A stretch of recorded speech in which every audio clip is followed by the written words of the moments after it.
Assalamualaikum warahmatullahi wabarakatuh. Kami dari kelompok B Kimia Dasar R01 Prodi Fisika Fakultas Sains dan Teknologi Universitas Jambi. Baiklah, di sini kami akan presentasi dengan tema teori atom.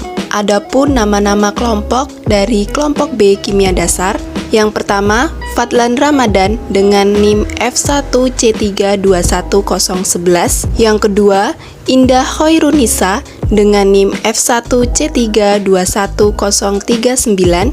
Yang ketiga, Febrianisa Fitri dengan NIM F1C321029. Yang keempat, Friski Agnes Simanjuntak dengan NIM F1C321023. Yang kelima, Iin Anggraini dengan NIM F1C321049, dan yang terakhir adalah Stiur Bonita Sitorus dengan NIM F1C321031. Perkenalkan, saya Fadlan dan saya akan menjelaskan tentang pengertian atom. Atom secara etimologi berasal dari bahasa Yunani, yaitu atomos. Arti dari kata tersebut ialah tidak bisa dipotong. Dilihat dari asal katanya, kemudian atom diketahui memiliki definisi sebagai suatu partikel yang menyusun suatu benda dan memiliki ukuran yang sangat kecil. Atom kemudian tersusun atas beberapa partikel dan kemudian ada istilah subatom.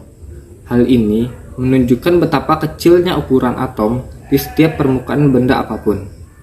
Lalu, atom kemudian juga diketahui memiliki dasar materi yang disebut dengan istilah inti atom dan awan elektron. Inti atom terdiri atas proton yang memiliki muatan positif, dan kemudian elektron yang mengelilinginya memiliki muatan netral. Elektron di dalam atom terikat atau menempel pada inti atom oleh gaya elektromagnetik. John Dalton adalah seorang ahli kimia berkebangsaan Inggris Raya sekitar tahun 1808. Dalton mengemukakan penjelasan mengenai struktur dari zat. Saat ini dikenal sebagai teori atom Dalton atau model atom Dalton. Yang pertama, semua zat tersusun oleh atom yang tidak bisa dibagi lagi menjadi bagian yang lebih kecil. Sebagai ilustrasi, pada kubus berikut, jika bagian pojoknya diamati, sebenarnya tersusun oleh beberapa partikel kecil yang disebut sebagai atom. Menurut Dalton, bentuk atom adalah berupa bola pejal yang solid. Teori kedua, unsur merupakan zat yang tersusun atas atom yang sama. Atom yang sama akan memiliki sifat yang sama. Atom yang berbeda akan memiliki sifat yang berbeda. Teori ketiga, senyawa merupakan zat yang tersusun oleh gabungan dua atom atau lebih dengan perbandingan tertentu. Teori keempat, reaksi kimia merupakan penyusunan ulang atom-atom dalam zat bereaksi menjadi kombinasi yang berbeda. Atom tidak dapat diciptakan atau dihancurkan dalam suatu reaksi kimia.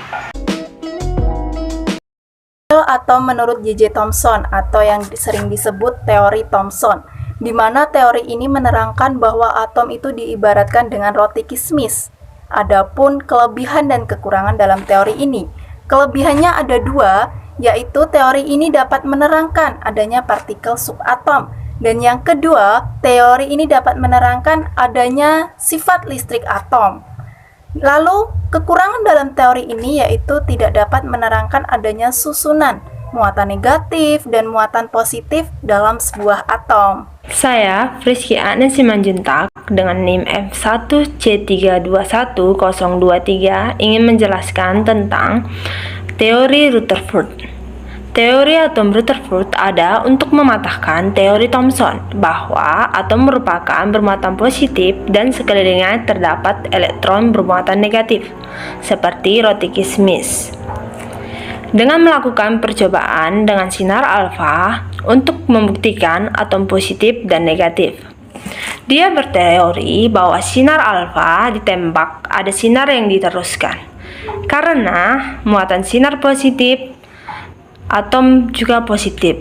Juga ada sinar yang dibelokkan karena ada juga atom yang memiliki bagian yang kosong.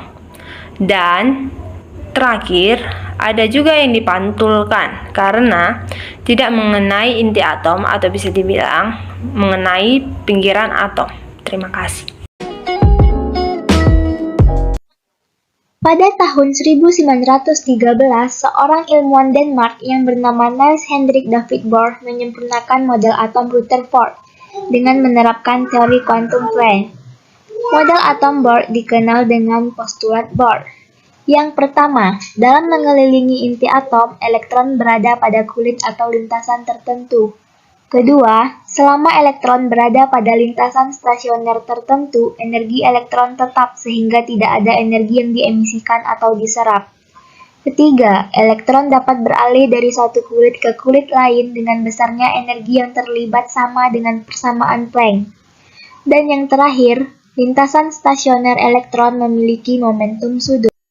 Adapun kelemahan teori atom Bohr, yang pertama, kedudukan elektron dalam mengelilingi inti atom dinyatakan dengan pasti.